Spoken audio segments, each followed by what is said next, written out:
What impact do you see Paul Pogba having in English football? He comes with a great reputation, very confident player. What impact do you see him having here?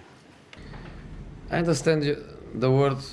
I understand the word, but I'm not worried with an impact, and I don't think he's also worried with the impact or with the immediate impact. I see him very calm. I see him very comfortable in this role of a star player. I feel him very well under that skin. You know, I don't see him under pressure. I don't see him in training trying to do things to show that he's different, to show that he's better. I think his impact will be something very natural.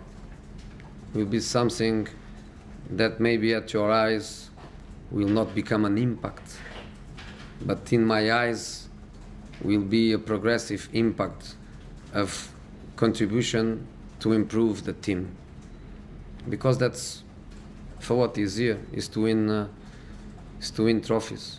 So I see a very natural process.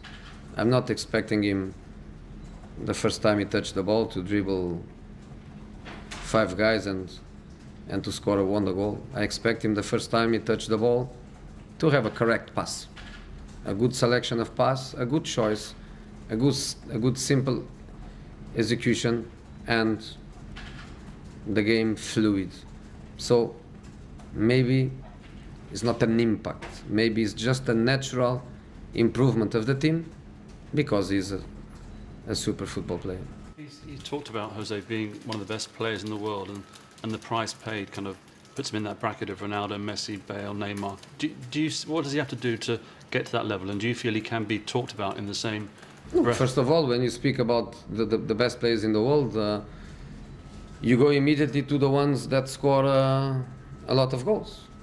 You don't give a gold ball to a goalkeeper. You gave a gold ball to Cannavaro once, but because in that season he was the captain of Italy, world champion, and not many top players. Maldini never got a gold ball. Zanetti never got a gold ball. Top goalkeepers over the history, they don't get a gold ball. So you look immediately to the ones that score a lot of goals. So can Paul score Ronaldo and Messi goals? Not even 25%. I believe he cannot score in a season. He cannot score 20 goals. I don't think he scores 20 goals. So if to be the best player in the world means score a lot of goals, that's not the point. He is one of the best midfield players. Maybe I could say the best midfield player in the world. Jose, you said Henrik Mkhitaryan is part of your nucleus that you bought in the summer. What's been your thinking behind not starting him in the first 2 games? Options. I went to the game against Leicester, and I was reading the game, and I thought we need the speed of Jesse Lingard, and the game against Bournemouth, I thought that they want to press really, really high, and a player like Mata coming inside would reach some spaces behind the line of the pressure, and it could be very useful for us. And I decided to play Rooney both in that position close to Zlatan. And I didn't start with Mickey. Some managers, when they buy players, when it's their decision to buy players, the first thing they think is to protect themselves. And to protect themselves is to protect their choices, and to protect their choices, the players they buy, they have to play all the time. I'm not like this. Before me comes the team and what I think is the best for the team. So I thought in these 2 matches that Mata and Lingard were best options for the team, more adapted to the reality of the Premier League. So I made that decision, but I keep saying the same.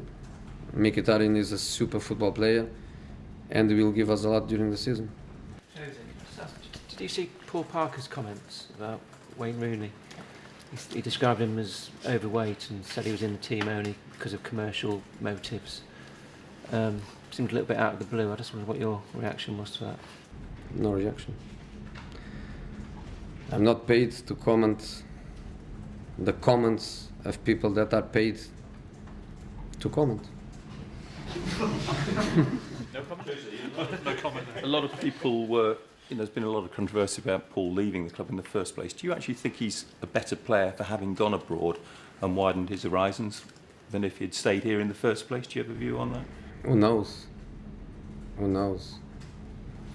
If he stays here and they sign a new contract, that I know Sir Alex tried everything to give him a new contract, I think the natural evolution of things would be him becoming the player he is now. But the reality is that he left. He went to a complete different football country, different philosophy. Probably the experience was magnificent to him and prepared him to be the player he is. So who knows? But I always think when they are top players, doesn't matter. Doesn't matter where, doesn't matter when. You know, always the truth always comes up.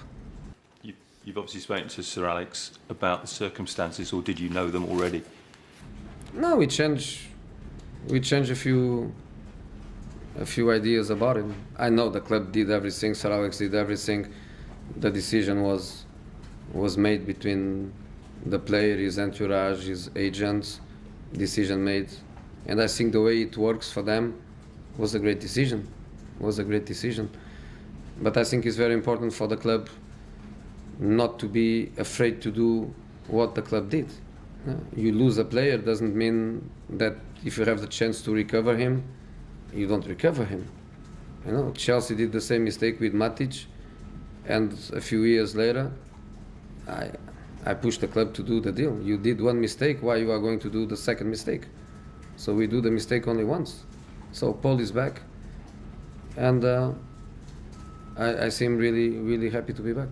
I know you said you don't speak about players from other clubs, but the Southampton manager did accuse United of putting the information out there about Jose Fonte in a bid to unsettle him before the game tomorrow. Is that a fair accusation? Is that a fair comment? That's his problem. I don't care. Okay, guys, thank you.